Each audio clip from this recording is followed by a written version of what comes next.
how to tighten a drill bit in an Erbauer drill. So, is your drill bit keep coming loose? Now, you can see this can easily come loose. And what a lot of people do is just go like that and think because it feels a bit tight, it's all tight and won't come loose when you're screwing or driving. So, or another thing, you put it in reverse, hold the trigger down and hold this to tighten it up. Now, they can work, however, I recommend is once you've got it slightly tight, give it 2 more tightens until you can't tighten it anymore, and then that should no longer come loose. You want to hear like a cracking noise, nothing too drastic, just when you hear click click click.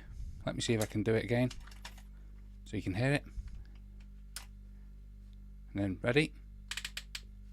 Once it's done that, it should not come loose.